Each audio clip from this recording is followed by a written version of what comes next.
Bom, para a gente estudar psicofarmacologia, a gente tem que dar uma olhada em alguns princípios básicos da farmacologia como um todo, que são a farmacocinética e a farmacodinâmica. Então, a gente vai começar pela farmacocinética. A gente precisa de bastante bioquímica para isso, mas eu eliminei toda ela. Então, a gente vai ver realmente as bases teóricas disso. Então, o que é farmacocinética? Farmacocinética é o caminho que a droga faz dentro do corpo, tá? Do momento que ela entra até o momento que ela sai, existem processos que são estudados pela farmacocinética. Ou seja, ela vai estudar o que o corpo faz com a droga. Tá? Então, como o corpo vai fazendo a droga caminhar por dentro dele. Para isso, a gente usa um modelo teórico chamado ADME: absorção, distribuição, biotransformação ou metabolismo, metabolização e excreção. Então, são 4 processos que acontecem com a droga do momento em que ela entra no corpo até o momento que ela sai, tá? Para esses 4 processos acontecerem, a gente precisa que a droga vá atravessando as membranas. Então, a droga entra, ela vai passando pelas membranas e vai caminhando dentro do corpo.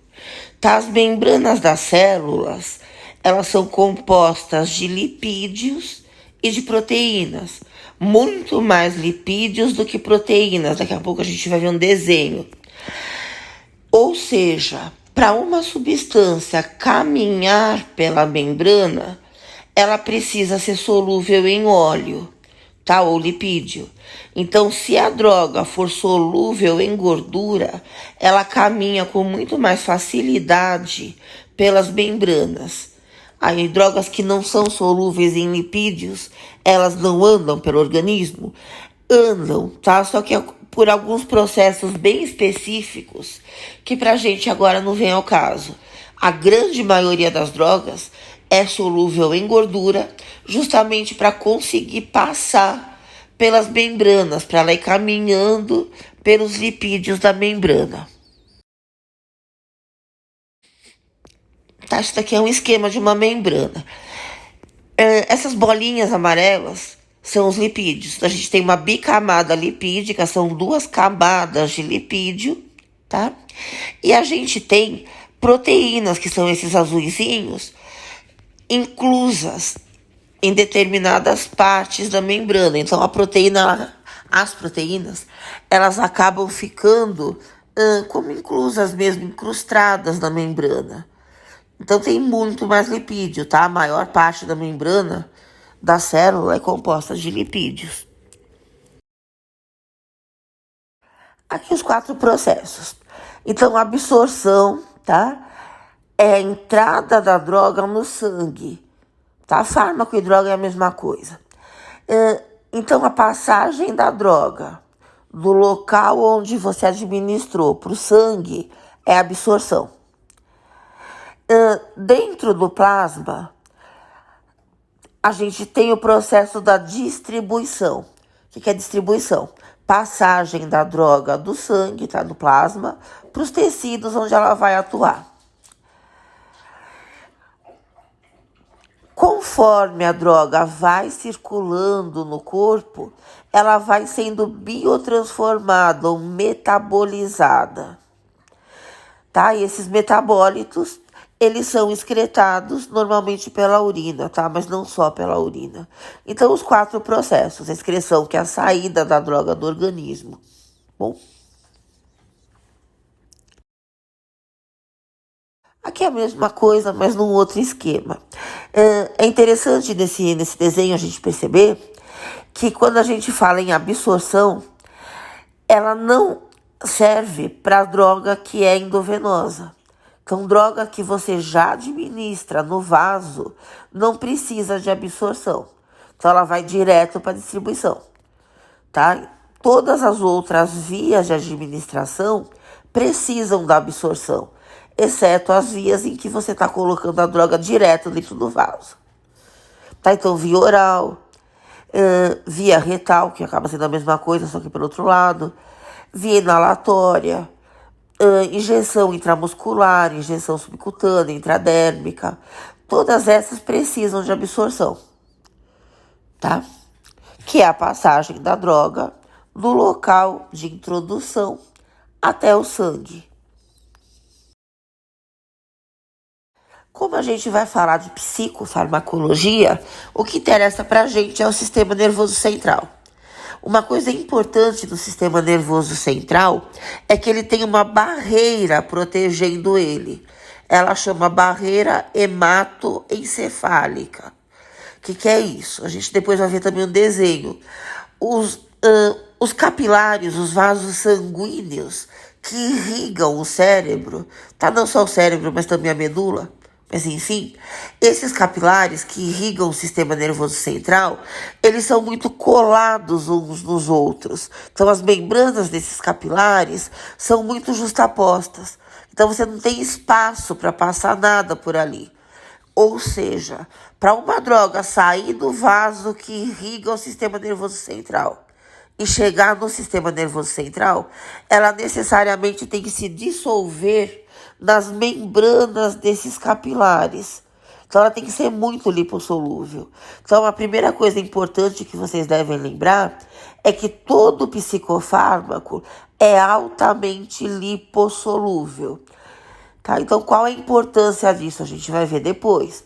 Tá? Mas é importante a gente se lembrar que eles têm que ser muito lipossolúveis para poder atravessar a barreira da parede do capilar e chegar dentro do sistema nervoso central, tá? Porque essa barreira hematoencefálica, ela serve justamente para proteger o sistema nervoso central. Então, são as células dos capilares muito encostadinhas umas nas outras, para que nada consiga passar, tá? A não ser aquilo que consiga se dissolver na membrana dessas células e atravessar. Ó, aqui está um desenho. Esse capilar aqui de cima é um capilar normal do organismo.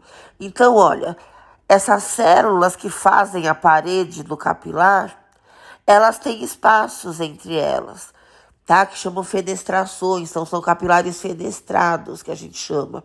Então, tudo que cabe nesse buraco sai do capilar e vai para o tecido, tá? Agora, embaixo, a gente tem os capilares que vão irrigar o sistema nervoso central, tá? Aqui tá cerebral, mas não é só o cérebro. É também a medula. É que as drogas que a gente vai estudar durante o semestre são drogas que agem no cérebro. Então a gente já acaba falando só disso mesmo. Como são esses capilares? Eles não têm esses espaços, olha, entre as células que fazem a parede desse vaso. Então isso é muito encostado uma célula na outra. Então daqui, olha, você não consegue fazer passar nada, porque não tem nenhum espaço. Para passar, a droga precisa, ou a substância precisa, se dissolver na membrana dessas células e aí passar. Tá? Isso, o nome desse tipo de posição celular no capilar é chamado barreira hematoencefálica. Tá? Então, esses capilares mais protegidos são chamados barreira hematoencefálica. Novamente, para conseguir sair desse vaso e chegar dentro do cérebro, a droga tem que ser muito solúvel em gordura, muito lipossolúvel.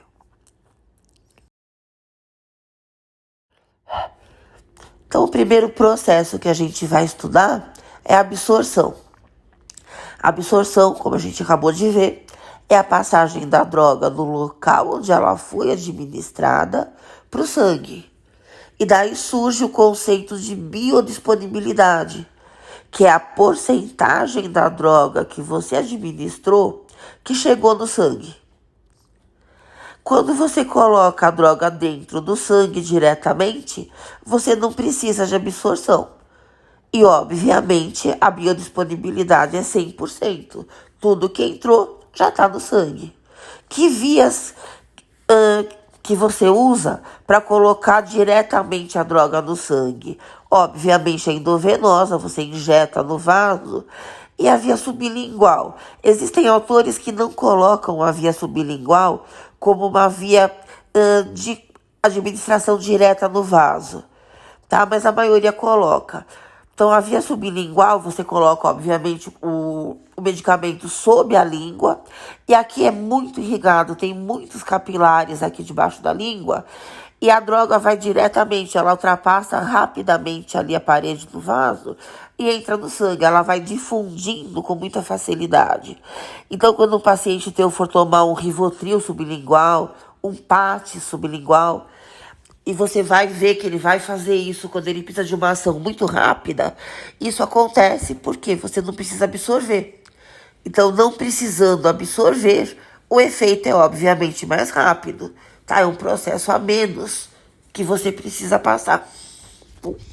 Então, sempre que você tem ou uma emergência ou uma situação onde o paciente está num quadro muito agudo de pânico, por exemplo, tá? E você vai colocar uma via dessas. Só que tem outro lado, quando você usa uma via sem absorção, uma via rápida, como a endovenosa, se acontece algum problema, o paciente é alérgico e não se percebeu isso, ou se coloca uma dose muito maior que o paciente precisa, uma dose que chega à dose tóxica, você não consegue tirar. Então, você tem que fazer alguma medida de suporte para esse paciente não morrer até essa droga ser metabolizada e sair do corpo. Uma vez que você jogou a droga no sangue, você não consegue tirar mais. Tá? Então, tem que tomar muito cuidado com isso. Tá? O efeito é rápido, só que é um efeito que você não reverte. Tá? A droga que entrou tá lá. Ela distribui. Você não tem como tirar de dentro do sangue. A via oral, pelo contrário, é uma via mais lenta, você precisa da absorção. É uma via que sofre muitos efeitos de uma série de fatores, tá? Que a gente daqui a pouco já discute quais são. Mas, por outro lado, é uma via segura, mais segura, pelo menos. Então, vamos imaginar um paciente que tentou cometer o suicídio. Então, ele tinha ali com ele 3 caixas de qualquer coisa, de Prozac. Tentou se suicidar com o Prozac. Primeiro, ele não vai conseguir, porque o Prozac é extremamente seguro. A gente vai discutir isso depois. Mas, caso ele desista de se suicidar e vá correndo para o socorro dizer, olha, eu fiz uma besteira aqui, não quero morrer. Ou ele está inconsciente, alguém encontrou ele inconsciente e levou ele para o socorro. Então, é mais fácil você retirar a droga que foi administrada por via oral. Porque como você tem o tempo para absorver, se ele vai rapidamente para o pronto-socorro, alguém o leva, você faz uma lavagem estomacal, intestinal, passa um carvão ativo, uma parte do que entrou você consegue tirar, tá? Então, ela é mais segura, mas ela é mais lenta. E apesar de ela ser mais segura, ela também sofre uma série de efeitos de fatores externos. Então, não é que você não consegue prever exatamente o que vai acontecer quando você usa uma droga por via oral, mas você tem bastante intercorrência, tá?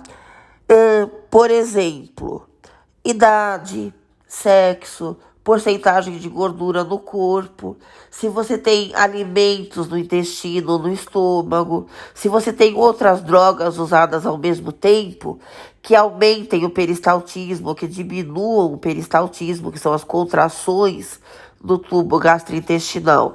Quanto mais as contrações são rápidas, mais rapidamente tudo que está dentro do estômago e do intestino vai passar. Então, você tem menos tempo para absorver. Você vai empurrando a droga para baixo.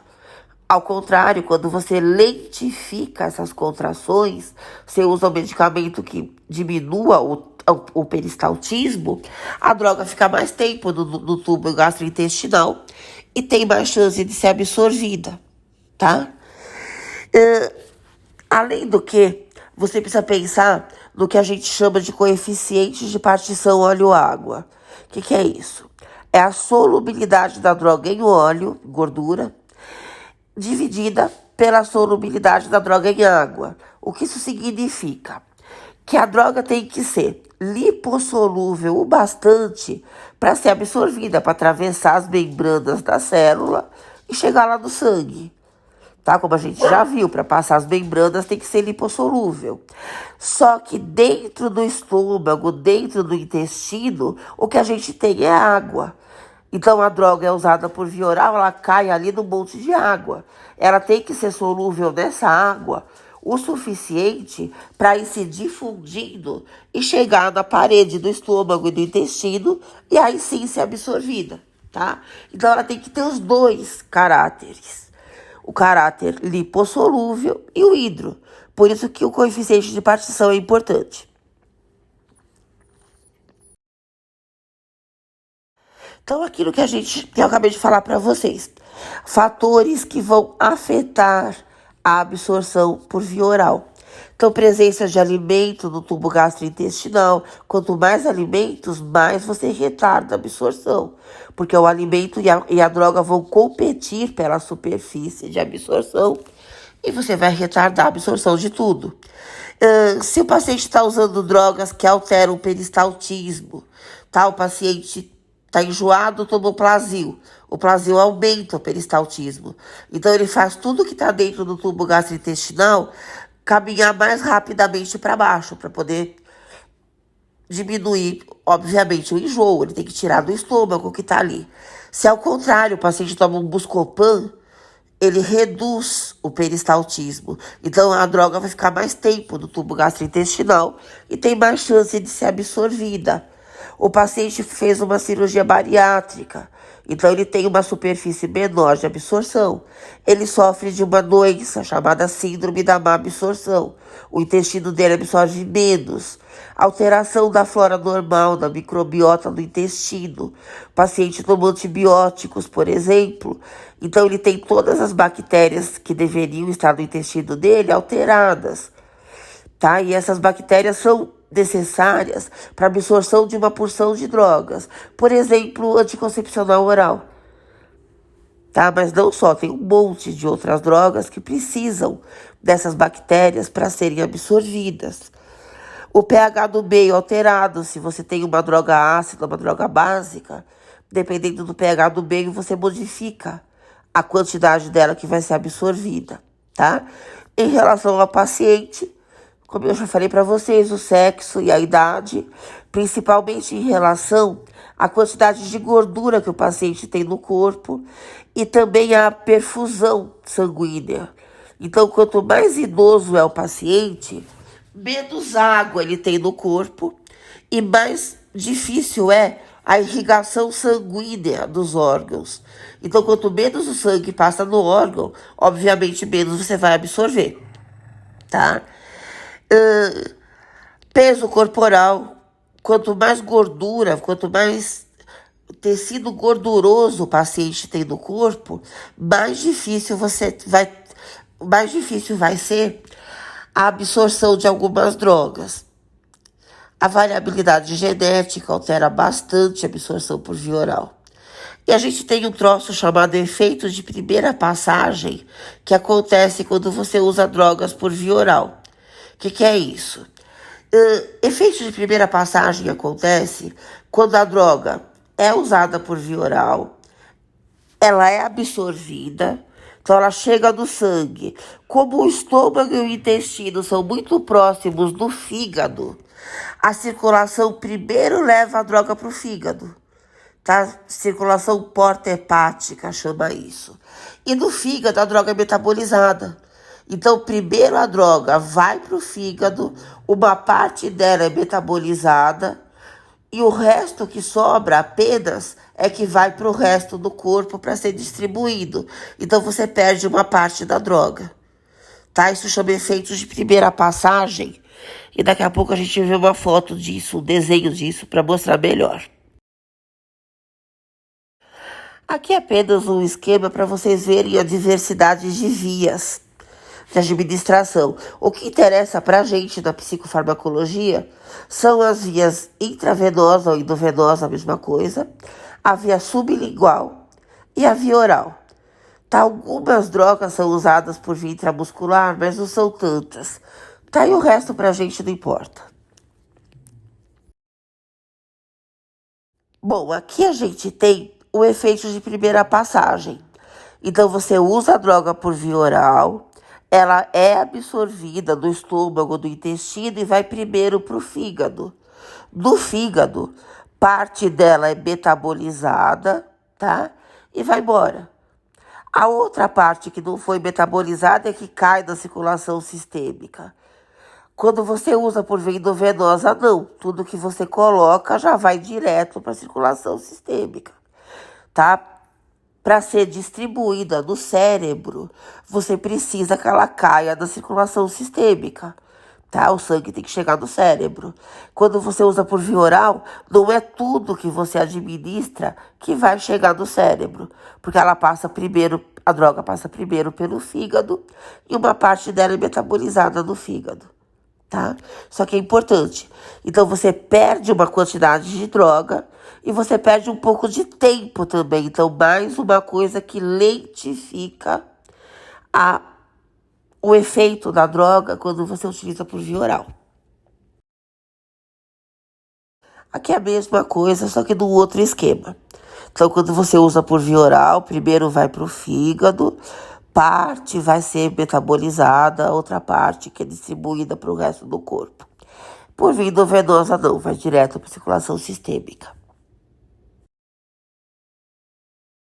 Bom, depois da absorção, a gente tem o processo da distribuição, que é a passagem da droga do sangue para os tecidos, tá? Onde elas vão fazer o efeito.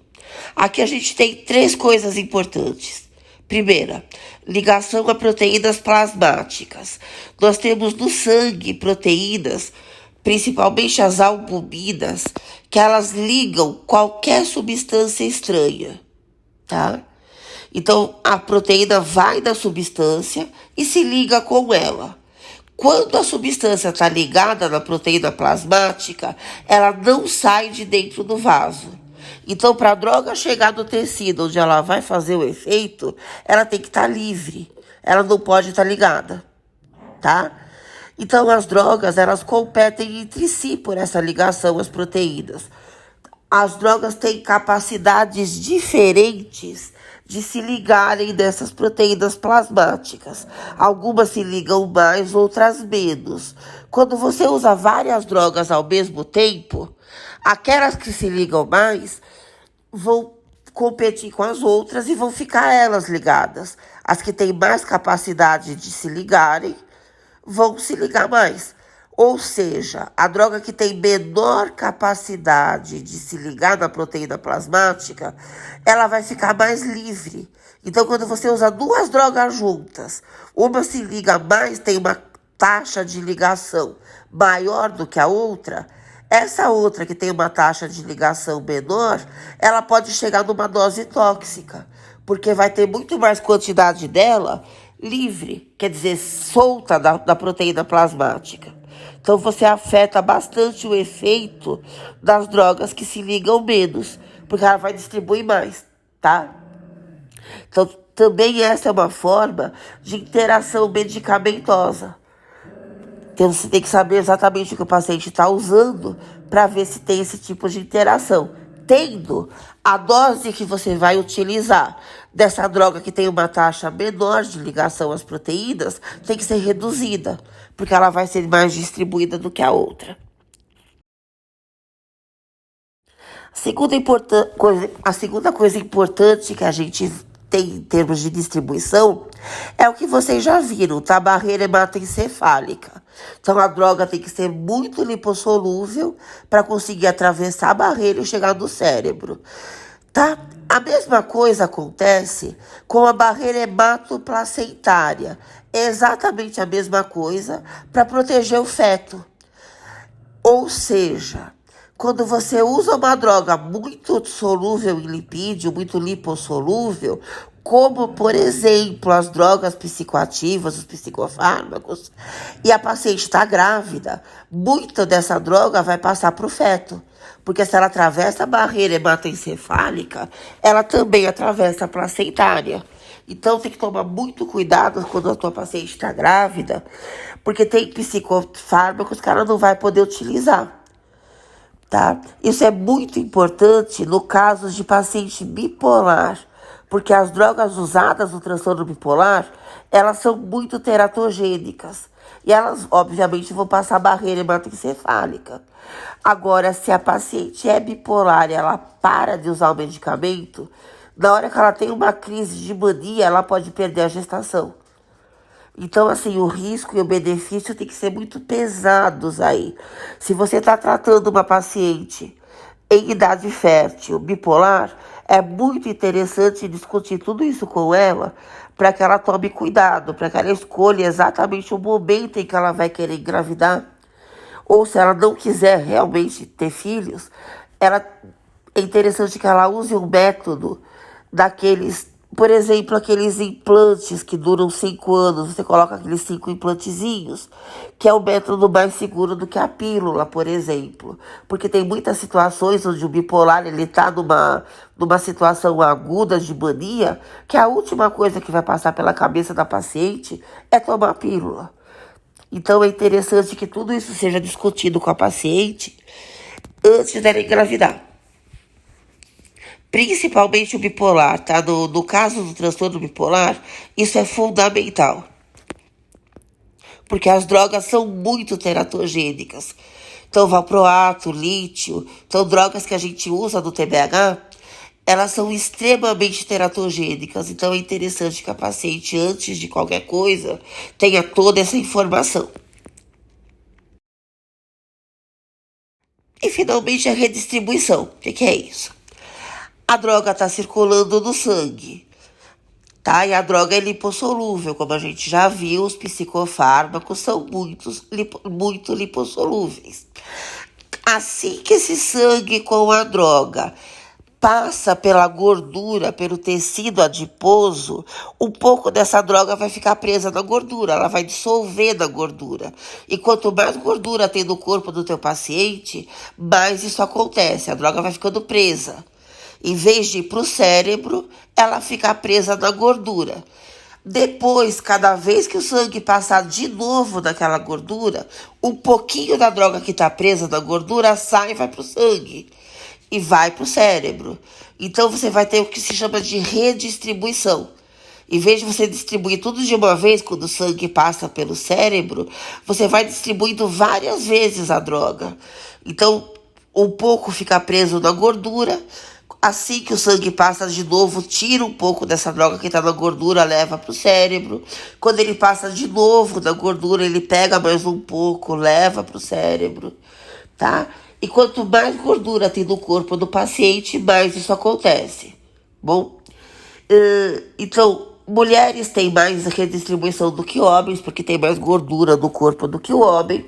Idosos têm mais gordura no corpo do que o jovem, então vai ter mais redistribuição. E, obviamente, o gordo tem mais gordura do que o magro. Acontece mais no gordo. Tá? E como isso se reflete no efeito da droga? O efeito da droga, ele vai demorar mais para acontecer, porque a droga não vai toda de uma vez para o cérebro. Ela pode ter um efeito instável. Então, você tem o efeito, aí o efeito cessa, aí ele volta de novo, porque você passou de novo com o sangue ali na gordura, tirou droga, levou pro cérebro. Então, o efeito ele é mais demorado, mais instável, e a droga passa mais tempo dentro do organismo, tá? Se a droga for muito insegura, a droga com a dose tóxica, muito próxima da terapêutica, você pode usar uma segunda dose da droga e ter droga suficiente ainda no corpo da primeira, presa na gordura, suficiente para fazer uma dose tóxica. Então tem que tomar cuidado, tem que espaçar mais as tomadas, tá? Entre uma tomada e outra, porque vai sobrar droga presa no corpo do paciente.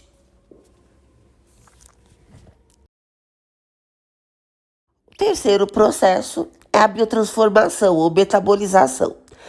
Tá? O mais importante realmente é a biotransformação hepática. Então, o fígado é o órgão mais importante de metabolismo. Para os psicofármacos, é o único órgão importante, tá? E para que serve a biotransformação? Para pegar a droga lipossolúvel e fazê-la ficar hidrossolúvel. Para quê? Para sair da urina. Como a urina é água, você tem que fazer a droga que é solúvel em gordura ficar mais solúvel em água. Então é para isso que serve a metabolização, tá? A biotransformação. Uma grande parte das drogas, quando ela sofre esse processo de biotransformação, ela fica menos ativa. Então, a biotransformação, numa quantidade grande de drogas, ela inativa essas drogas, mas não em todas. Em algumas delas, a biotransformação ativa a droga. São drogas que a gente chama de profármacos ou prodrogas. O que é um profármaco? É uma droga inativa que na hora que você usa por via oral, ela não tem nenhum efeito, ela não tem atividade. Para ela ter atividade, ela tem que passar no fígado, o fígado tem que metabolizar e aí sim ela fica ativa. Tá? Algumas importantes para a gente da psicofarmacologia são a lisdexanfetamina, que é o Venvance, que você vai utilizar no transtorno do déficit da atenção. É uma anfetamina, ela vai agir como anfetamina, só que ela vai latenciada com uma lisina, um aminoácido, que torna ela inativa. Então ela passa pelo fígado, a anfetamina no fígado, ela é destacada da lisina, então a metabolização, ela vai liberar essa anfetamina. E a anfetamina é distribuída e vai fazer efeito, tá? O divalproato, que a gente utiliza no transtorno bipolar, por exemplo, também. Ele é metabolizado, tá? O divalproato, você metaboliza, ele vai soltar o valproato, o ácido valproico, que é o ativo, tá? Então, assim, o objetivo da biotransformação não é inativar a droga, é transformar a droga em alguma coisa mais solúvel em água. Algumas dessas coisas mais solúveis em água são mais ativas do que a droga inicial, tá? Em alguns casos, sim, a biotransformação inativa a droga, mas não é em todos, tá?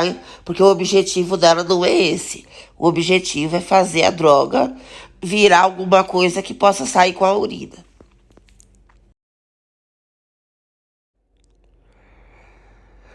Aqui mais um conceito importante. Indutores e inibidores enzimáticos. Como assim? Existem substâncias que estimulam a metabolização tanto delas próprias quanto de outras. São os indutores enzimáticos, eles aumentam a atividade das enzimas, tá? Principalmente do fígado. E do fígado a gente tem um conjunto de enzimas fundamental, que é o conjunto que se chama citocromo P450, tá? O CIP, citocromo P450. Então tem substâncias, por exemplo, o gardenal, tá? O barbitúrico, o pentobarbital, ele vai estimular as enzimas do fígado que metabolizam ele mesmo e que metabolizam outras drogas. Então, se você está utilizando o gardenal da epilepsia, por exemplo, e o paciente está usando cronicamente, porque é como eles usam da epilepsia, você vai ter que ir aumentando a dose de tempos em tempos, porque essa droga vai estimular o seu próprio metabolismo. E se ele toma qualquer outra droga junto com o gardenal, e essa droga é metabolizada pelas mesmas enzimas, essa droga também vai ter que ser usada numa dose maior, porque vai estar mais metabolizada, tá? O contrário são inibidores enzimáticos, drogas que inibem a metabolização, tanto delas quanto de outras drogas, tá? Normalmente, indução enzimática e inibição enzimática, na psicofarmacologia, só são importantes no P450, Então, existem muitas interações medicamentosas baseadas nisso. Antidepressivos, eles têm muita interação medicamentosa porque eles vão atuar nas enzimas do P450, tá?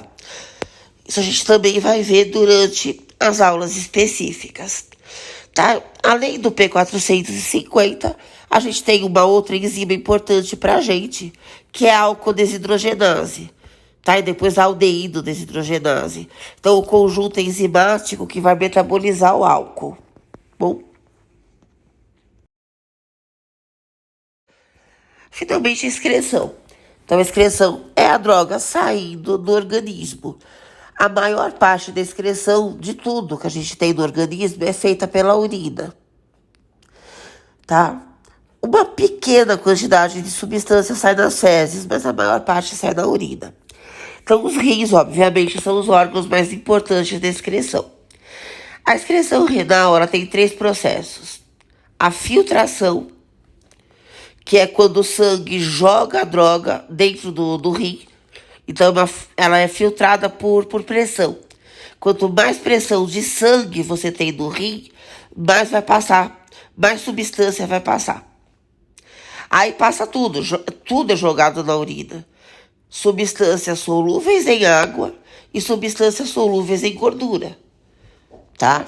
Só depende da pressão do sangue. Então, o sangue é jogado no rim, ele circula no rim com pressão, e vai existir uma filtração, que nem filtração de café. Vocês já viram aquelas cafeteiras que você aperta o êmbolo assim? É mais ou menos isso. Passa tudo. Só que o que é solúvel em água vai sair da urina. Dissolve na urina e vai embora com ela. O que não é solúvel em água é reabsorvido. Chama reabsorção tubular. Tudo que chegou na urina e não é solúvel em água é reabsorvido. Volta para o sangue, tá? E a secreção tubular, que só é importante para íons, tipo cálcio, magnésio, enfim. Então, sobre transporte ativo, mas para psicofármacos isso também não tem importância. Aqui o esquema mostrando isso. Então, aqui, olha, esse enroladinho aqui, são os capilares, tá? Que a gente chama de glomerulares, que eles ficam envolvidos por uma parte, olha, do glomérulo, que é a unidade do rim que vai filtrar. Então, essa parte amarela, dentro dela, olha, é a urina. Então, isso aqui já é uma estrutura do rim.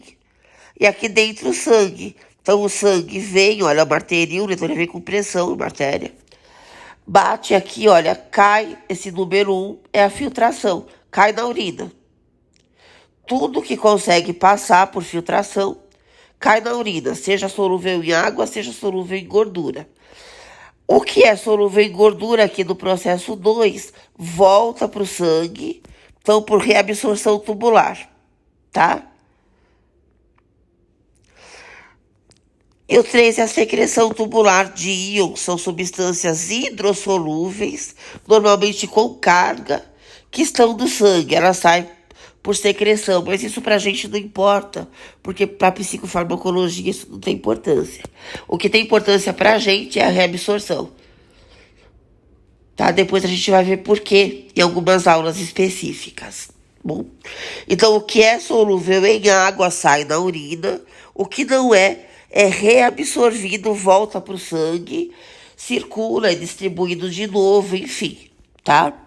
Então, existem situações onde o paciente está intoxicado, ele está tentando se suicidar, por exemplo, com barbitúrico. O barbitúrico, ele, no meio ácido, ele fica lipossolúvel. No meio básico, no meio alcalino, ele fica hidrossolúvel. Então, o que é interessante fazer? O paciente está intoxicado, ele usou barbitúrico. O barbitúrico tem que sair do corpo o mais rápido possível. O que você faz, então? Dá bicarbonato para o paciente. Você injeta bicarbonato nele, a urina dele, essa região aqui da urina, ela vai ficar mais alcalina, e o barbitúrico em meio alcalino, ele fica solúvel em água, ele não vai ser reabsorvido e voltar para o sangue e voltar para o cérebro. Então, por isso que o bicarbonato é o que se usa na intoxicação por barbitúrico, por exemplo, ou por qualquer outro ácido, tá? Porque em meio ácido, ele fica solúvel em gordura, que é o que você não quer. Se ele for solúvel em gordura, ele volta para o sangue e distribui no cérebro outra vez. Então, você está aumentando a intoxicação, tá? Por isso que você vai usar alguma coisa que torne essa urina mais básica, mais alcalina. Por exemplo, o bicarbonato. O barbitúrico que está aqui, no meio básico, ele fica solúvel em água, ele sai da urina e vai embora, tá?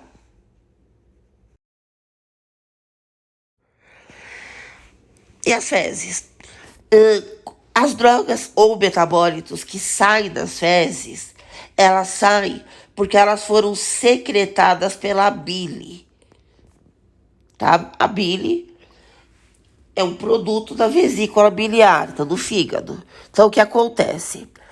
A substância, a droga, é metabolizada no fígado, tá? Uma parte dessa substância, dessa droga, desse metabólito, se ela foi metabolizada já, ela é secretada para dentro do intestino, com a bile.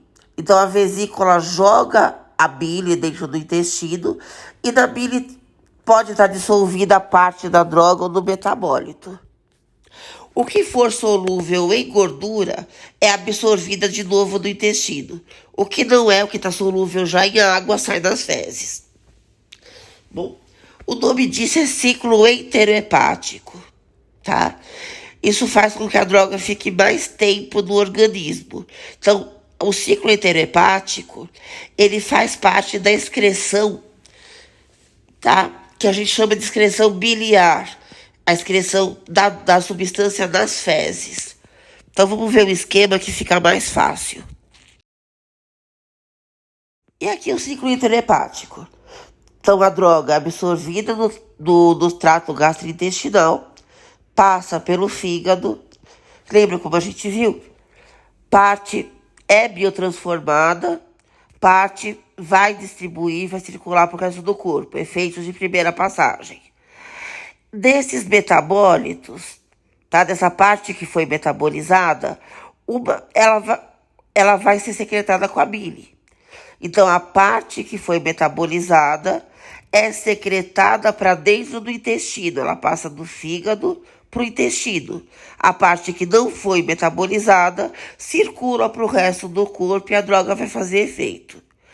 No intestino, o que for hidrossolúvel, solúvel em água, vai sair das fezes. O que for solúvel em gordura, lipossolúvel, é novamente absorvido, chega de volta no sangue, parte vai para o fígado, é metabolizada, parte distribui para o resto do corpo e faz o efeito. Da parte que foi metabolizada, vai para o intestino, secretada com a bile.